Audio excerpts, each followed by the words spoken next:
नमस्कार दोस्तों, आरती सौरभ सहदेव चैनल पर आपका एक बार फिर से स्वागत है। तो आज हम फिर से लेकर आए हैं आपके लिए एक नई कहानी।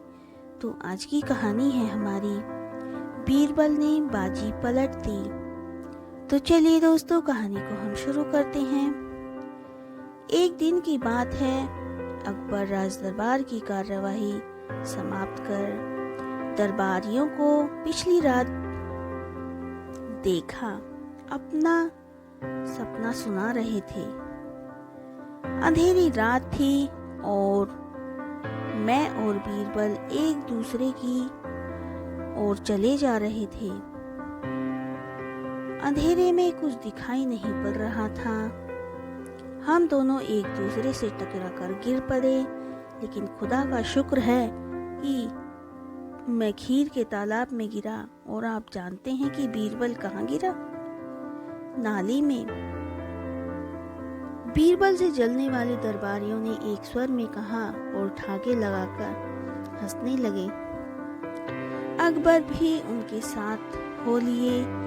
एक दिन अकबर भी बीरबल के मजे लेना चाहते थे और अपनी बातें से उसे निरुत्तर कर देना चाहते थे।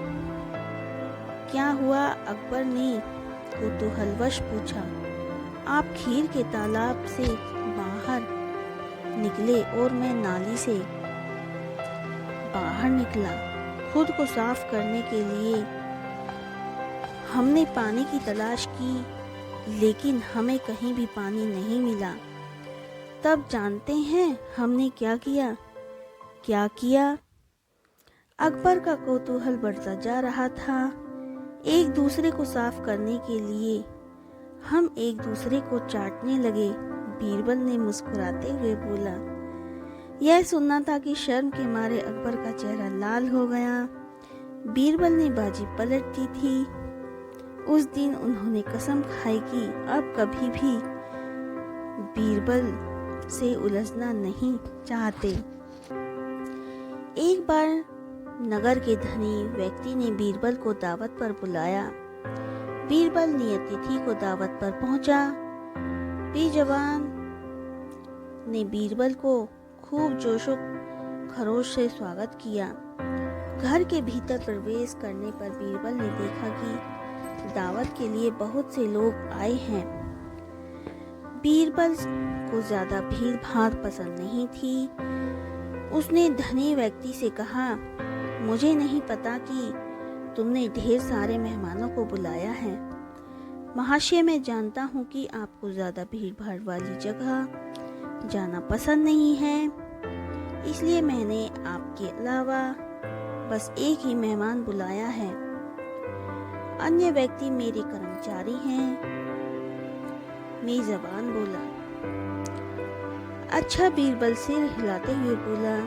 महाशय, आपकी अक्लमंदी के किस्से पूरे नगर में मशहूर हैं। मैं चाहता हूँ कि आपकी अपनी अक्लमंदी दिखाते हुए यहाँ उपस्थित व्यक्तियों में से उस व्यक्ति को पहचाने जिसे मैंने दावत पर बुलाया है।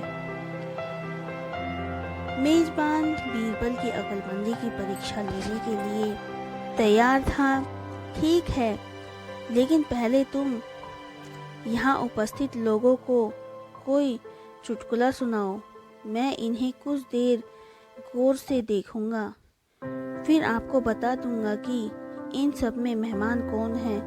बीरबल सहजता से बोला। बीरबल की बात सुनकर मेजबान ने दावत में आए लोगों को एक चुटकुला सुनाया।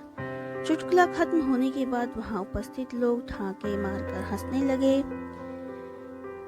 क्या अब आप इस मेहमान को पहचान सकते हैं? मेजबान ने बीरबल से पूछा। बिल्कुल, कहते हुए बीरबल के एक व्यक्ति की ओर इशारा किया। मेजबान हैरान रह गए। आपने इतने व्यक्तियों में से एक मेहमान को कैसे पहचान लिया? उसने पूछा। बहुत ही आसान था। आपने जो चुटकुला सुनाया वह मेरे द्वारा अब तक सुने गए सारे चुटकुलों में सबसे बुरा था। उसके बाद भी यहाँ उपस्थित सभी लोग जोर जोर से हंसने लगे, लेकिन एक व्यक्ति नहीं हंसा। मैं समझ गया कि वही मेहमान है, क्योंकि मालिक के बुरे से बुरे चुटकुलों पर हंसना कर्मचारियों का फर्ज होता है। उस फर्ज को निभाते हुए आपके सारे कर्मचारी हंसे, लेकिन मेहमान नहीं, और मैं उसे तुरंत पहचान गया। अकबर जब दूध मुँहे थे, उस समय उनकी माँ की मृत्यु हो गई थी। ऐसे में अकबर को महल की एक दासी दूध पिलाया करती थी। उस दासी का अकबर की ही आयु का एक पुत्र था, जिसका नाम हुसीफ था। हुसीफ अकबर का दूध भाई था, इसलिए वे उससे सगे भाई जैसा व्यवहार करते थे। दोनों साथ साथ बड़े हुए। बड़े होने के बाद अकबर भारत के शहंशाह बने, लेकिन हुसीफ अपनी बुरी संगत के कारण कुछ न बन सका। वह हमेशा जुआरियों के अड्डे पर रहता और पैसा पानी की तरह बहाया करता था।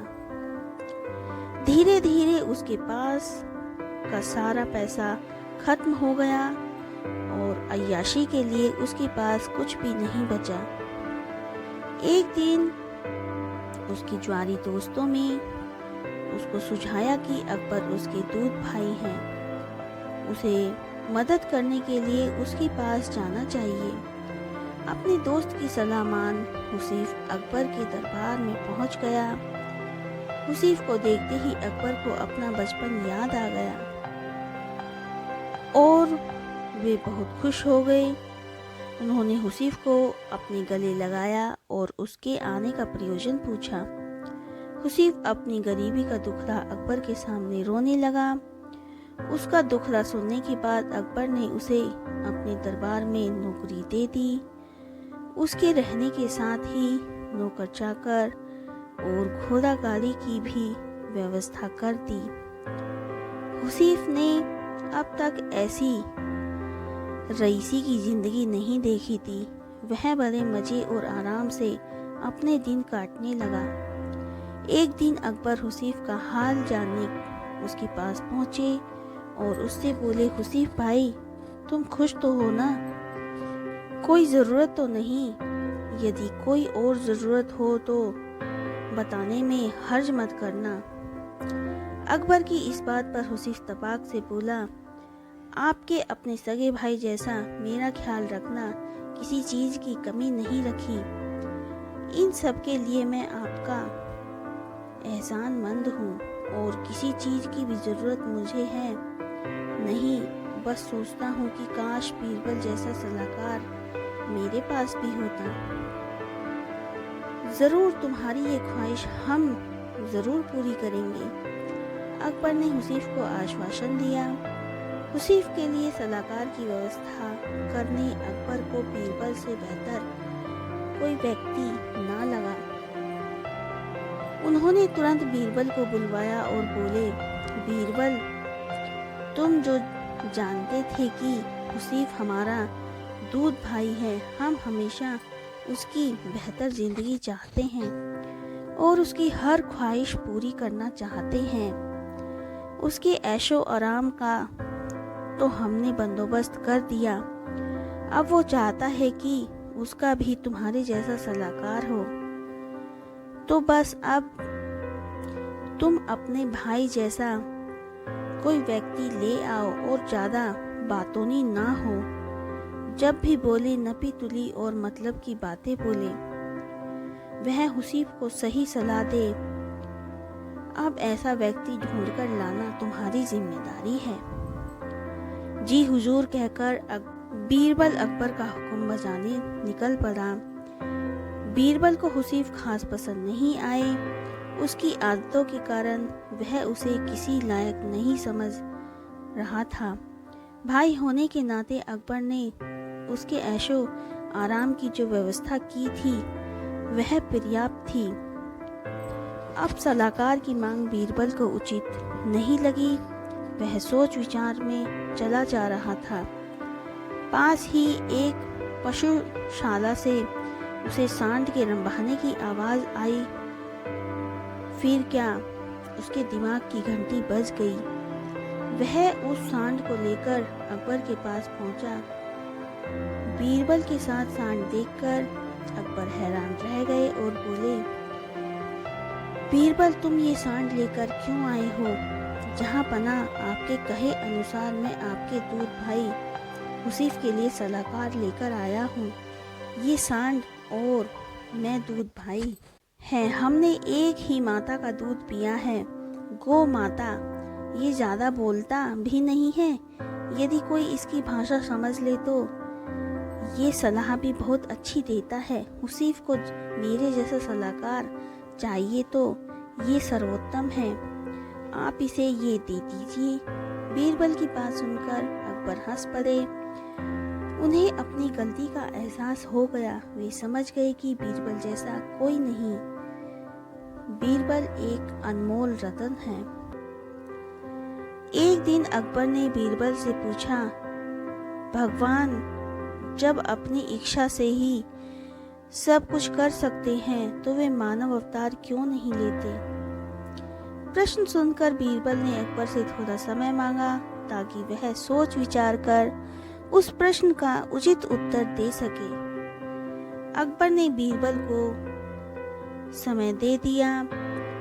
अकबर से आज्ञा लेकर जब बीरबल घर की ओर निकला तो शाही बाग में एक दासी को अकबर को पुत्र को गोद में घुमाते हुए देखा। बीरबल दासी के पास गया और बोला, आज बादशाह सलामत ने मुझसे एक तार्किक प्रश्न पूछा है। उसके सही उत्तर के लिए मुझे तुम्हारी सहायता की आवश्यकता है। दासी ने पूछा कि वह कैसे उसकी सहायता कर सकती है। बीरबल ने उसे समझाना शुरू किया। ध्यान से सुनो। जब बादशाह सलामत शाम को तालाब के किनारे अपने पुत्र के साथ खेलने आए तो तुम एक कपड़े के गुड्डे को गोद में लिए तालाब के किनारे टहलने लगना। बादशाह के पुत्र को मैं अपने साथ छुपा कर रखूंगा। टहलते टहलते तुम ऐसा दिखाना मानो तुम्हारे पैर में ठोकर लग गई है और तुम गिर रही हो। इस प्रक्रिया में तुम कपड़े के गुड्डे को तालाब में गिरा देना। बीरबल ने दासी को यह भी विश्वास दिलाया कि उसे किसी प्रकार की परेशानी का सामना नहीं करना पड़ेगा, इसलिए वह डरे नहीं। बीरबल का आश्वासन पाकर दासी खुशी खुशी इस काम के लिए राजी हो गई। शाम को रोज की तरह अकबर टहलते टहलते राजमहल के तालाब के पास पहुंचे। उसी समय दासी बीरबल के कहे अनुसार अकबर के पुत्र के स्थान पर कपड़े का गुड्डा लेकर तालाब किनारे टहल रही थी। अचानक उसके पैर फिसलने का नाटक किया और उस कपड़े के गुड्डे को तालाब में गिरा दिया। अकबर को लगा कि उसका पुत्र तालाब में गिर गया है। अकबर फौरन तालाब के किनारे पहुंचे और पानी में छलांग लगा दी। अकबर के पानी में कूदने के बाद पास ही पेड़ के पीछे छुपा बीरबल बाहर आ गया।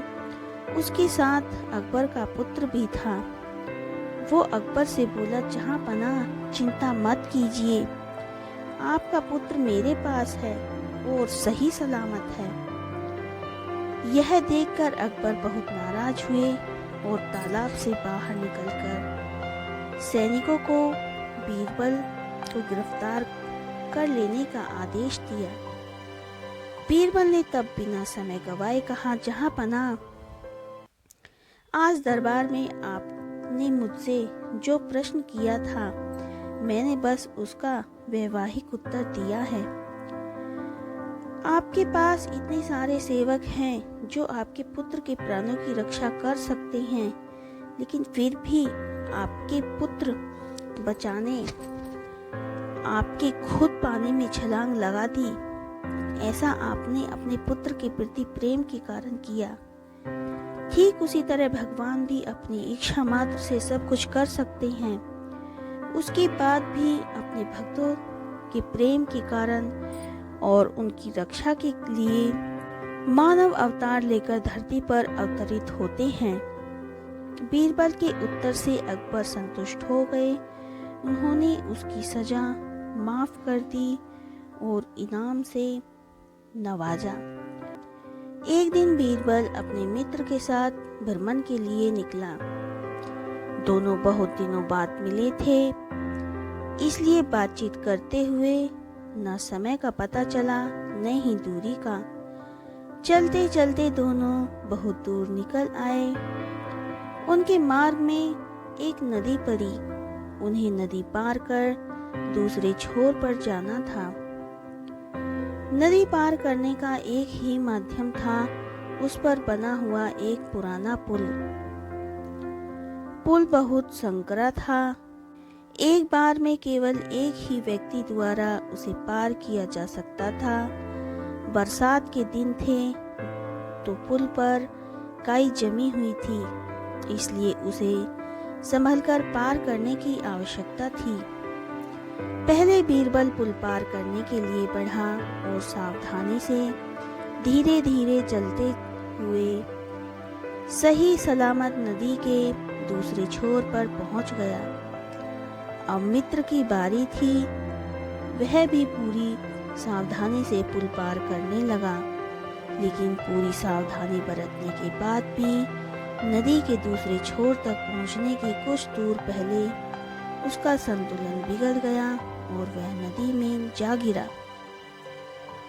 मित्र को नदी में गिरता देख बीरबल फुल्ती से अपना हाथ आगे बढ़ाया और बोला, मित्र, जल्दी से मेरा हाथ पकड़ लो, मैं तुम्हें बाहर खींच लूंगा। मित्र ने वैसा ही किया। उसने बीरबल का हाथ पकड़ लिया और बीरबल उसे किनारे की ओर खींचने लगा। बीरबल पूरा जोर लगाकर उसे बाहर खींच रहा था कि वह बोल पड़ा, मेरे प्राण बचाने के लिए धन्यवाद बीरबल। मैं तुम्हें वचन देता हूँ कि इसके लिए मैं तुम्हें एक बड़ी धनराशि पुरस्कार स्वरूप दूंगा। यह सुनना था कि बीरबल ने कहा धन्यवाद और मित्र का हाथ छोड़ दिया। मित्र फिर से पानी में गिर गया, लेकिन वह तब तक लगभग किनारे पहुंच चुका था।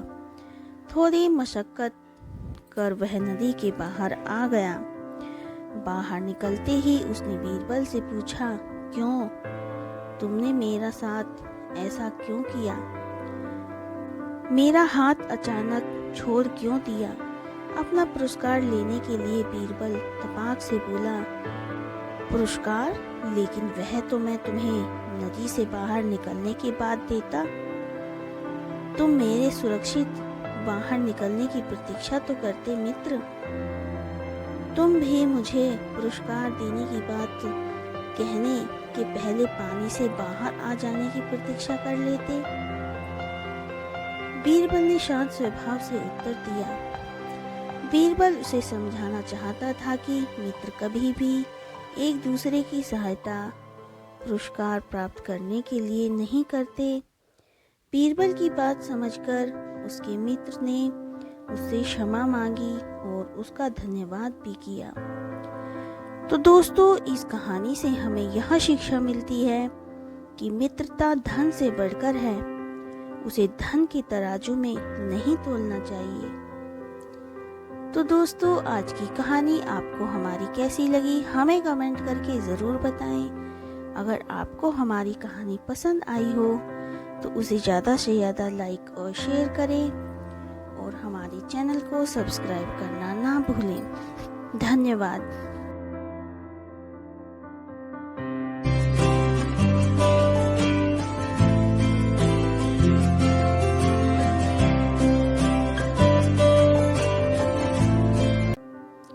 बादशाह अकबर के नवरत्नों में से 2 रत्न तानसेन और बीरबल में एक दिन विवाद छिड़ गया।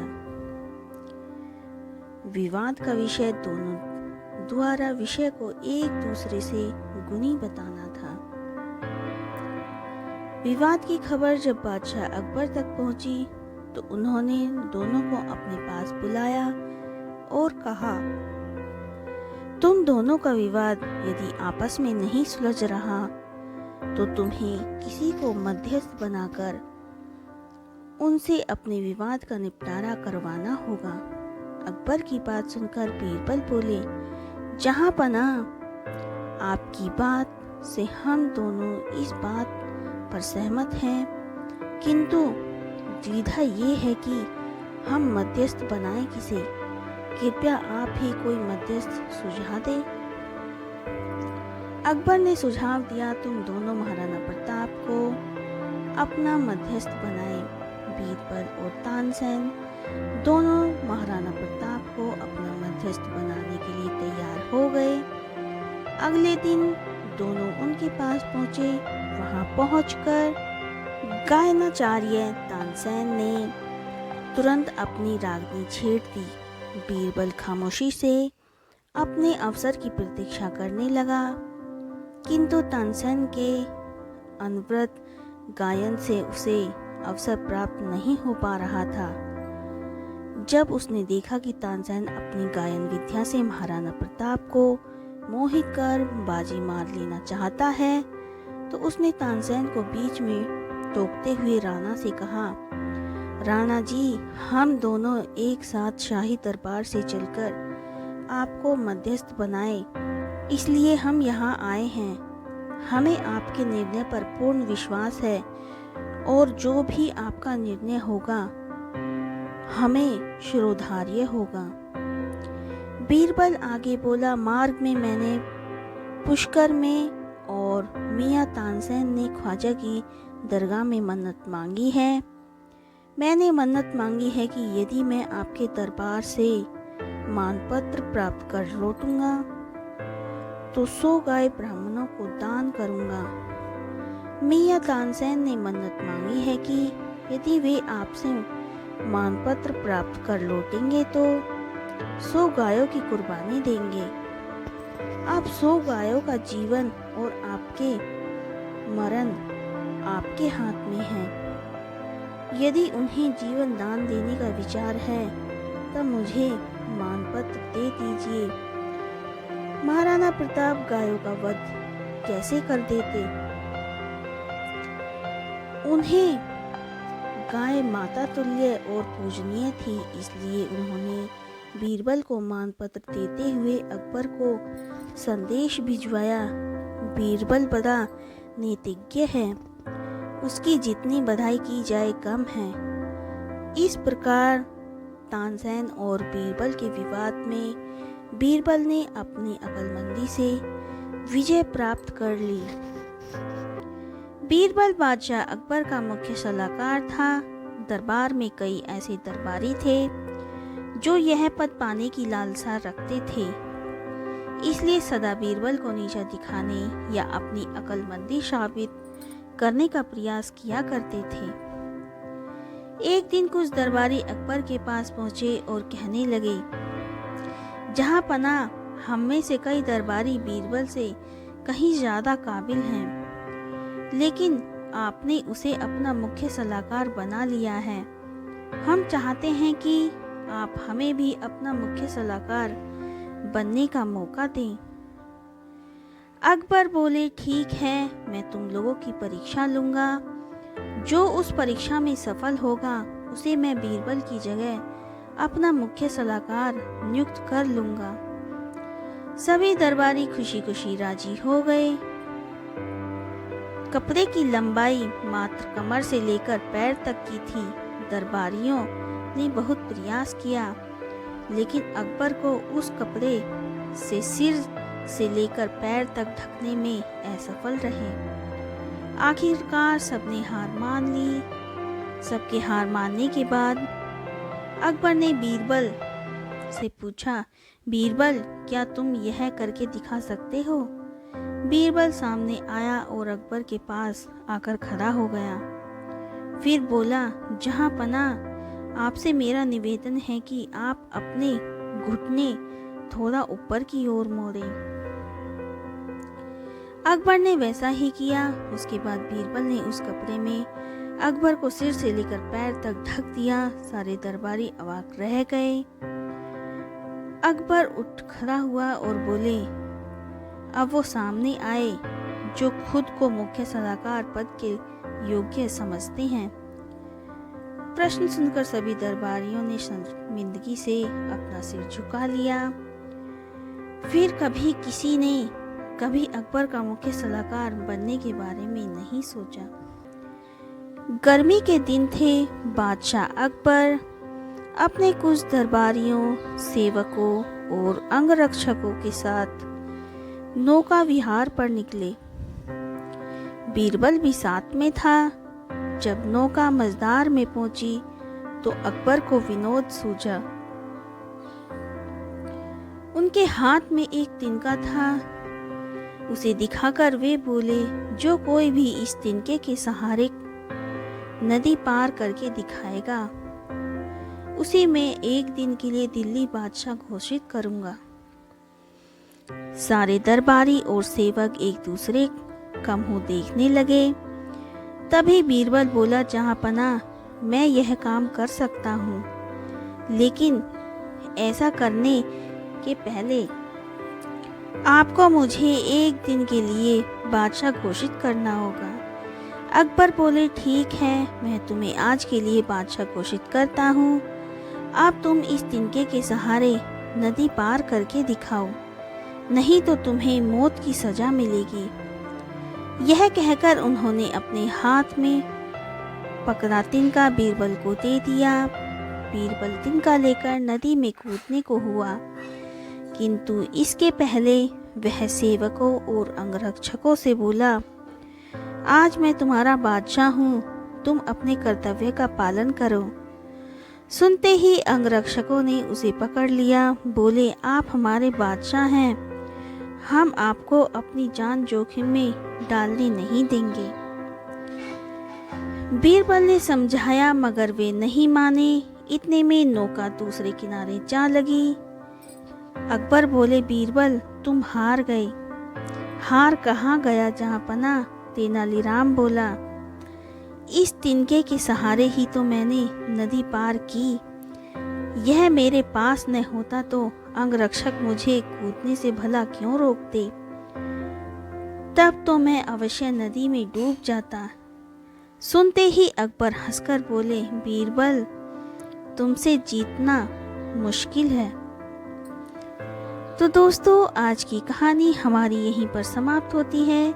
आज की कहानी आपको हमारी कैसी लगी, हमें कमेंट करके ज़रूर बताएं। अगर आपको हमारी कहानी पसंद आई हो तो उसे ज़्यादा से ज़्यादा लाइक और शेयर करें, और हमारे चैनल को सब्सक्राइब करना ना भूलें। धन्यवाद।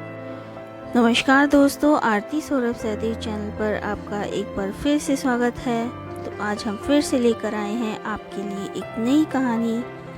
तो आज की कहानी है हमारी तिनके का सहारा। तो चलिए दोस्तों, कहानी को हम शुरू करते हैं। गर्मी के दिन थे। बादशाह अकबर अपने कुछ दरबारियों, सेवकों और अंगरक्षकों के साथ नौका विहार पर निकले। बीरबल भी साथ में था। जब नौका मझधार में पहुंची तो अकबर को विनोद सूझा। उनके हाथ में एक तिनका था।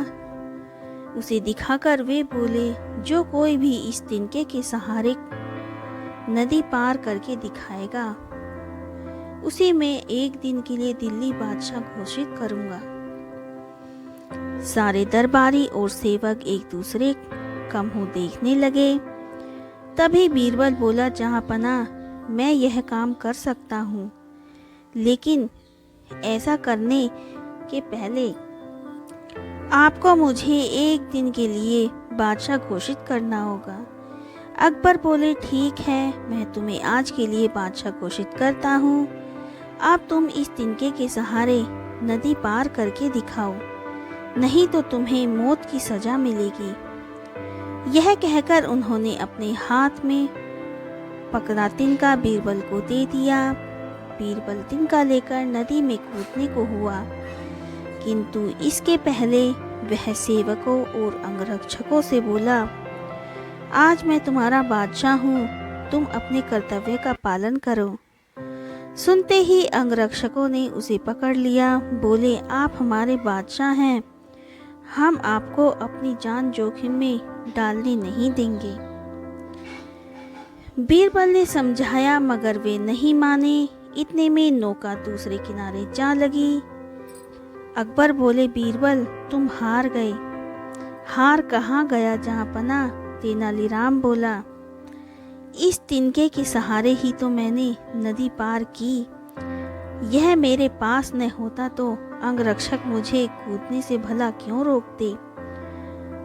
तब तो मैं अवश्य नदी में डूब जाता। सुनते ही अकबर हंसकर बोले, बीरबल तुमसे जीतना मुश्किल है। दिल्ली में एक ईमानदार साहूकार रहता था। एक बार दो ठग सेठ के भेष में उसके पास आए और साहूकार से बोले, हम दोनों कुछ जेवरात बेचना चाहते हैं। आपसे निवेदन है कि आप उन्हें बिकवा दें, आपकी बड़ी कृपा होगी। साहूकार छल कपट से परे एक सरल स्वभाव का व्यक्ति था। उसने उत्तर दिया, जब तक मैं इन जेवरातों को खरीदारों को दिखाकर उनसे बातचीत ना करूं, तब तक मैं आपको नहीं कह सकता कि ये बिकेंगे या नहीं। इसलिए आपको इन जेवरातों को मेरे पास छोड़ना होगा। कल दोपहर तक ग्राहकों से बात कर मैं आपको जानकारी दे दूंगा। सेठ के रूप में आए ठग बोले, आप बेझिझक इन जेवरातों को अपने पास रखें, पर एक बात का ध्यान रखें कि जब हम दोनों एक साथ इन जेवरातों को लेने आए तब ही उन्हें लौटाइएगा, एक के आने पर मत लौटाइएगा। साहूकार ने कहा, ऐसा ही होगा। ठग जेवरात साहूकार के हवाले कर वहां से आगे बढ़ गए। 70 गज का फासला तय करने के बाद उनमें से एक साहूकार के पास आया और बोला, हम ये जेवरात आपसे पास नहीं छोड़ना चाहते। आप कृपया कर इन्हें वापस दे दीजिए। हम लोग कल दोपहर फिर आपकी सेवा में हाजिर हो जाएंगे। साहूकार ने पूछा, आपके दूसरे साथी कहाँ हैं? उस ठग ने उंगली से अपने दूसरे साथी की ओर इशारा कर साहूकार को बतलाया, उस तिराहे पर मेरा दूसरा साथी अपने एक मित्र से वार्तालाप कर रहा है। उसके कहने पर ही मैं आपके पास आया हूँ। साहूकार ने भी जब दूसरे ठग को तिराहे पर खड़ा देखा तो उसने विश्वास कर पहले ठग को जेवरात वापस कर दिए। वह ठग जेवरात लेकर चला गया। कुछ समय बीता तो दूसरा ठग साहूकार के पास आया और जेवरात मांगने लगा। इस पर साहूकार बोला, जब आप तिराहे पर अपने मित्र से वार्तालाप कर रहे थे तब आपका दूसरा साथी आया और वह जेवरातों को ले गया। मैंने उससे आपके बारे में पूछा तो उसने आपकी ओर इशारा करके बताया कि आपके ही कहने पर वह आया है। उसकी बातों पर विश्वास कर मैंने उसे जेवरात वापस कर दिए। ठग जेवरात लिए बिना वहां से जाने को तैयार न हुआ। वह कहने लगा, जब मैंने आपको पहले ही कहा था कि जब तक हम दोनों साथ न आए तब तक जेवरात वापस ना करना, तो फिर आपने ऐसा क्यों किया? आपने गलती की है, अब इसका फल मैं क्यों भोगूं? आपने किया है, आप भरें। साहूकार ने नम्रतापूर्वक उत्तर दिया, आप भी तो उस समय तिराहे पर खड़े थे जब आपका दूसरा साथी जेवर लेने आया था। ठग का मिजाज गर्म हो गया। वह तैश में आकर बोला, इससे क्या होता है? क्या मैं कहीं खड़ा नहीं हो सकता?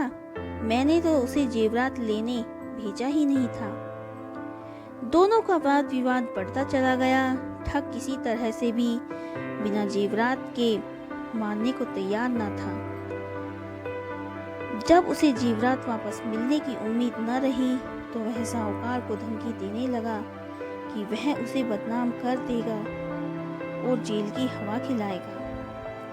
साहूकार ने कहा, जो जी में आए वो करो, ठग ने शीघ्र ही जाकर बादशाह अकबर के यहाँ न्याय की दरख्वास्त की।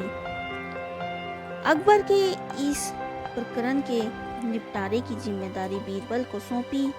बीरबल ने आदेश का पालन करते हुए साहूकार को बुलवाया।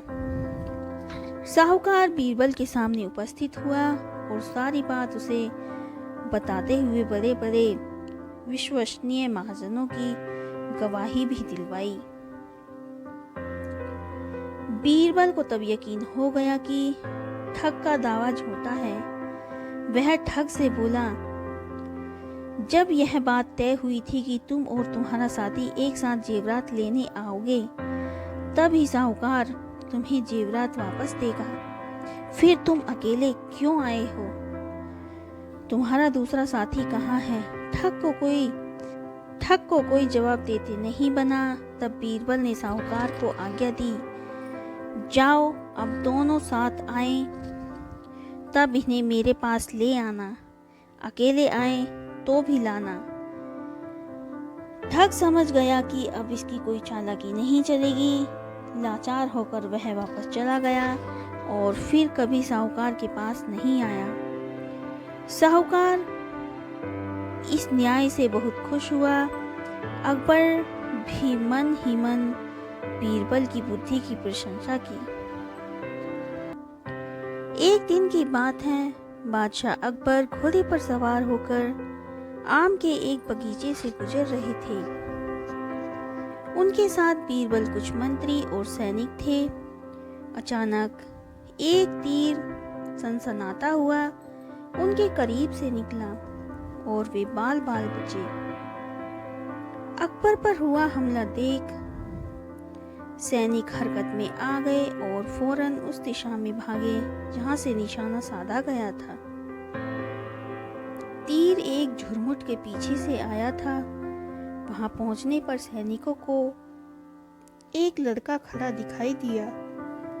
वे उसे पकड़कर अकबर के सामने ले गए। अकबर स्वयं पर हुए हमले से बौखलाए हुए थे। उन्होंने लड़के से इसका कारण पूछा तो लड़का बोला, जहां पनाह, माफ कीजिएगा, मेरा इरादा आपको मारना नहीं था।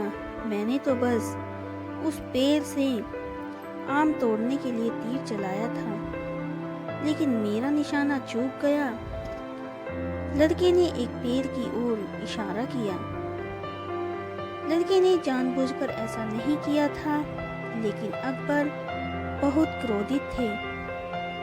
उनके चाटुकार मंत्रियों ने उन्हें भड़काना शुरू कर दिया कि चाहे जो भी कारण हो, इससे बादशाह सलामत की मौत हो सकती थी। इंसाफ होना चाहिए। जैसे इसने आपको तीर कमान से मारने का प्रयास किया है, इसे भी वैसे ही मारना चाहिए। अकबर ने मंत्रियों की सलाह मान लड़के को मौत की सजा सुना दी। लड़का गिड़गिड़ाने लगा, लेकिन अकबर ने उनकी एक न सुनी। सैनिक उसे खींचकर एक आम के पेड़ के पास ले गए और उसे पेड़ के तने से बांध दिया। वे लड़के पर तीर से निशाना साधने लगे। बीरबल यह सब देख रहा था। उसे अकबर का यह निर्णय उचित नहीं लगा। वह अकबर से बोला, जहां पनाह, क्या आपको सच में लगता है कि इस लड़के के साथ इंसाफ हो रहा है? यदि आप इसे इसके किए का फल देना चाहते हैं तो इसके साथ वही करिए जो इसने किया था। आप सैनिकों को आदेश दीजिए कि लड़के पर नहीं, आम पर निशाना साधे। यदि तीर चूक कर लड़के को लग गया तब इंसाफ होगा।